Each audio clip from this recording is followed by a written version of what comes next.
ছাত্র জনতার যে আন্দোলন শুরু হয়, যে কোটা আন্দোলন থেকে সেই আন্দোলনে বাংলাদেশের সকল ছাত্র জনতা, শিশু, সন্তান সবাই নেমে এসেছিল।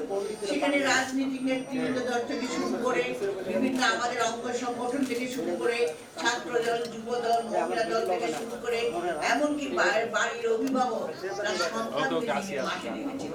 কেন নেমেছিল? নেমেছিল একটা স্বৈরাচার সরকারকে উৎখাত করার জন্য। কারণ আপনারা কথা বলতে পারতেন না, কথা বললে আপনারা রাষ্ট্রদ্রোহী হিসেবে পরিচিত হতেন।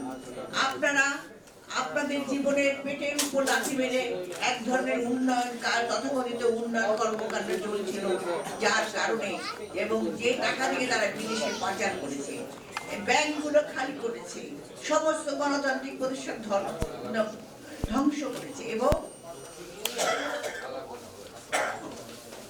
এবং আপনাদের এই যে তরুণ প্রজন্ম যারা জিয়া প্রজন্ম হিসেবে আজকে এখানে সংগঠিত হয়েছে, এই তরুণ প্রজন্ম আপনারা ভোটার হয়েছেন, কিন্তু দীর্ঘ 17 বছর কোনো ভোট দিতে পারেন নাই, কোনো নির্বাচিত প্রতিনিধি আপনারা তৈরি করতে পারেন নাই। বিনা নির্বাচনে ভোট হোক, বিনা নির্বাচনে একটা অবৈধ সরকার বারবার ক্ষমতায় এসে এদেশের জনগণের পেটে লাথি মেরে তাদের উপর লোহার চালিয়ে দিয়ে অত্যাচার চালিয়ে দিয়ে তিনি বারবার ক্ষমতা